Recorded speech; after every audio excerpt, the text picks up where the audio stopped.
the millennial kingdom. ప్రభు అయిన యేసుక్రీస్తు నామములో మీకు అందరికి వందనాలు తెలియజేస్తున్నాను. అంత్యకాల సిద్ధాంతం 7వ భాగం, సహస్రాబ్ది రాజ్యం లేదా వెయ్యేండ్ల పరిపాలన. ప్రధాన వచనాలు ప్రకటన 20వ అధ్యాయము మొదటి 6 వచనాలు, యెషయా గ్రంథం 11వ అధ్యాయం మొదటి 10 వచనాలు, యెషయా గ్రంథం 65వ అధ్యాయము 17 నుంచి 25 వచనాలు, జకరయా 14 9 నుంచి 21 వచనాలు. పరిచయం.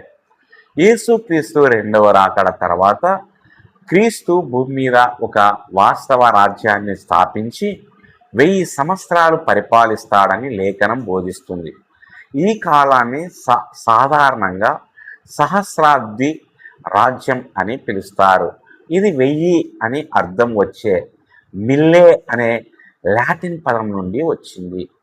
సహస్రాబ్ది రాజ్యం బైబిల్ ప్రవచనంలో అత్యంత ఆసక్తిగా ఎదురుచూస్తున్న అంశాలలో ఒకటి. ఎందుకంటే ఇది మెస్సయ్య పరిపాలనకు సంబంధించిన దేవుని వాగ్దానాల నెరవేర్పును ప్రదర్శిస్తుంది. ప్రపంచం ఎన్నడూ పరిపూర్ణమైన పరిపాలనను, పరిపూర్ణమైన న్యాయాన్ని లేదా పరిపూర్ణమైన శాంతిని అనుభవించలేదు. పాపం కారణంగా మానవ పాలకులు పదే పదే విఫలమయ్యారు. అయితే యేసుక్రీస్తు పరిపాలించినప్పుడు నీతి మరియు న్యాయం విజయం సాధిస్తాయి. సహస్రాబ్ది అనేది ప్రస్తుత యుగానికి మరియు నిత్య స్థితికి మధ్య ఉన్న వారధి. ఇది క్రీస్తు రాచరికం యొక్క మహిమను మరియు దేవుడు తన వాగ్దానాలను ఎంత నమ్మకంగా నెరవేరుస్తాడో వెల్లడిస్తుంది. ఇందులో 9 ప్రధాన విషయాలు కలవు. మొదటగా సహస్రాబ్ది రాజ్యపు వాస్తవికత. ఇందులో మొదటగా 1000 పరిపాలన. ప్రకటన 20వ అధ్యాయము మొదటి 6 వచనాలు. ఈ వాక్య భాగంలో లేఖనం 6 సార్లు 1000 కాలాన్ని ప్రస్తావిస్తుంది.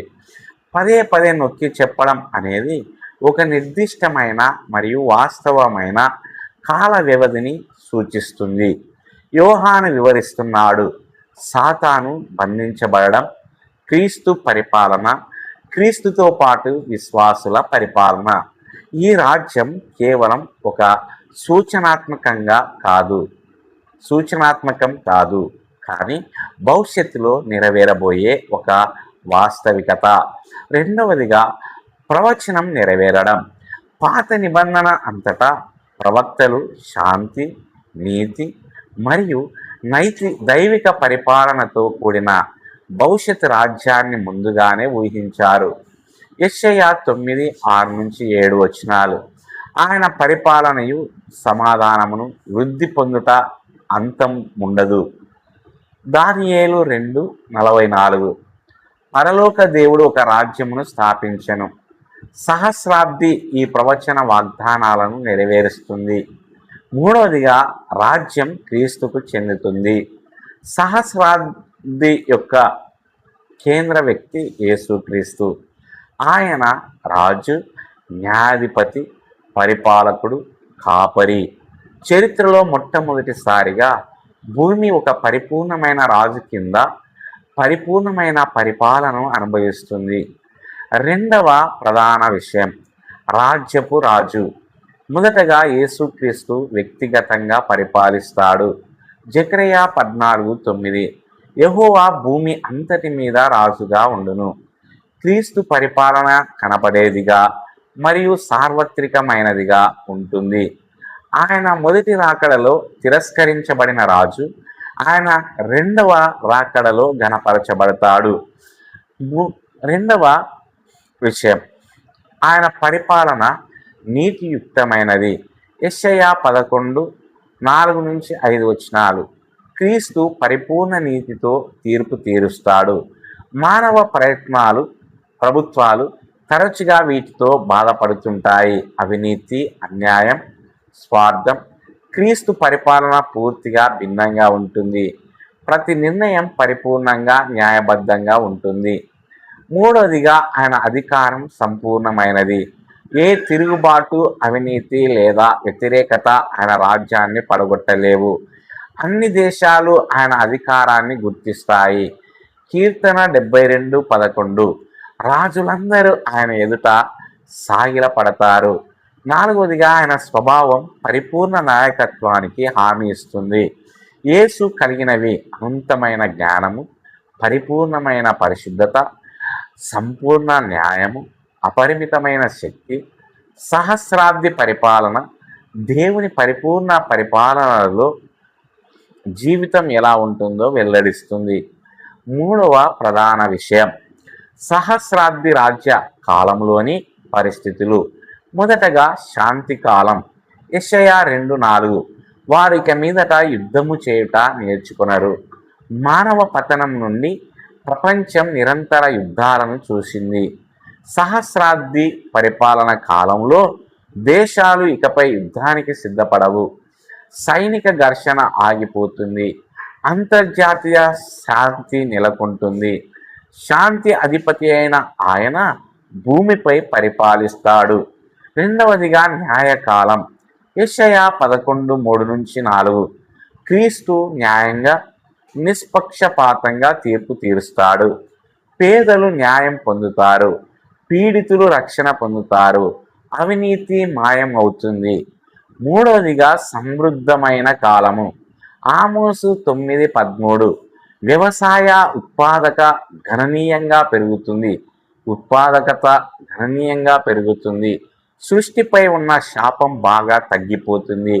భూమి అపూర్వమైన సమృద్ధిని పొందుతుంది. నాలుగవదిగా ఆనందకరమైన కాలం. యెషయా 35:10 రాజ్యం సంతోషముతోనూ ఆశీర్వాదాలతో నిండి ఉంటుంది. ప్రస్తుత యుగానికి ప్రత్యేకమైన అనేక దుఃఖాలు తొలగిపోతాయి. ఐదవదిగా భద్రత కాలం.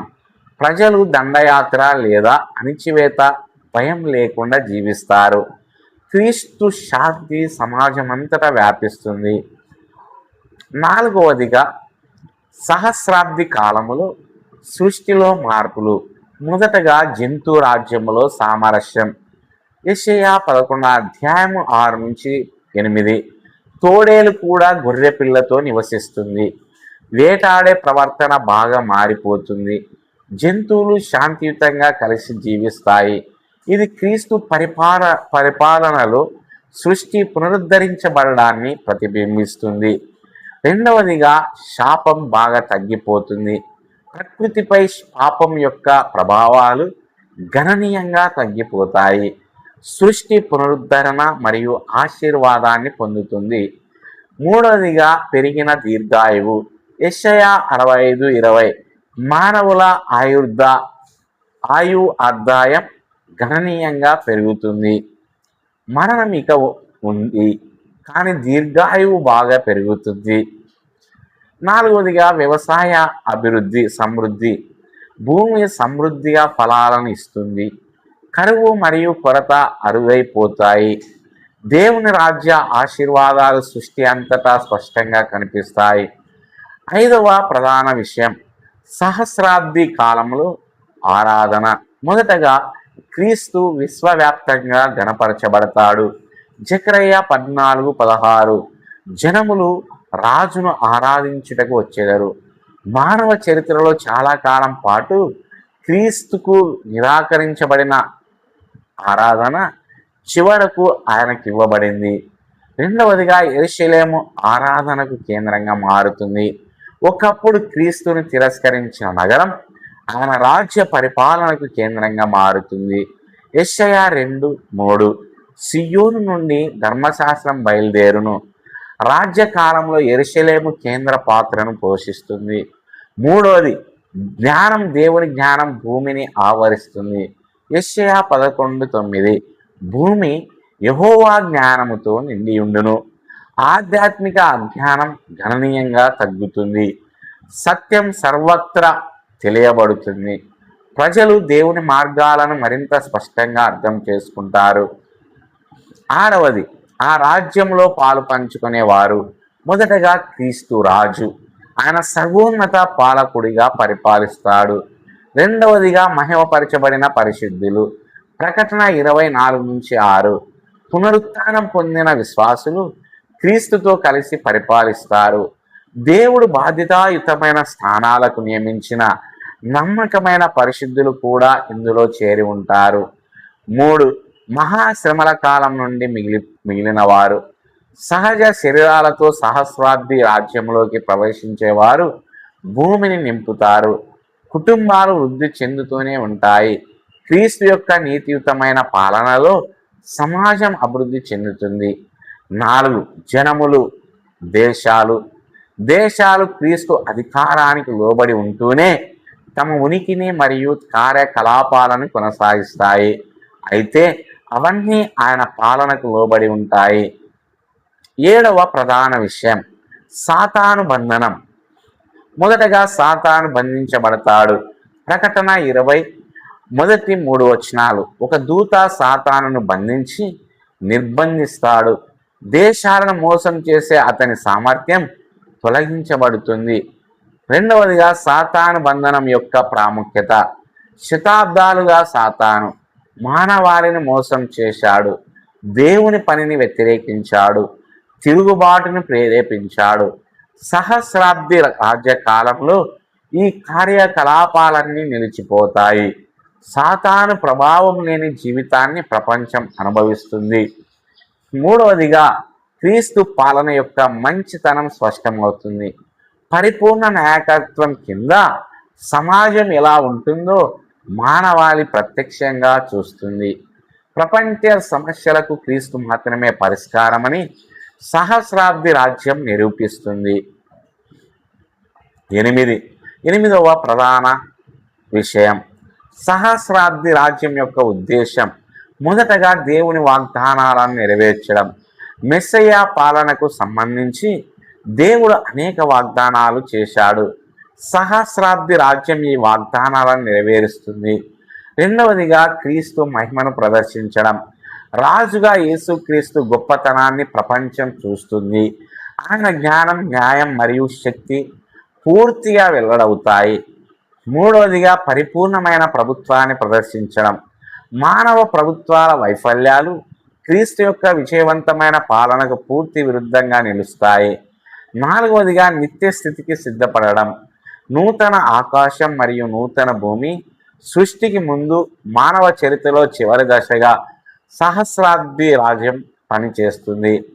9వ ప్రధాన విషయం సహస్రాబ్ది ముగింపు. మొదటగా సాతాను విడుదల చేయబడతాడు. ప్రకటన 27 1000 సంవత్సరాల తర్వాత సాతాను తాత్కాలికంగా విడుదల చేయబడతాడు. రెండవదిగా చివరి తిరుగుబాటు జరుగుతుంది.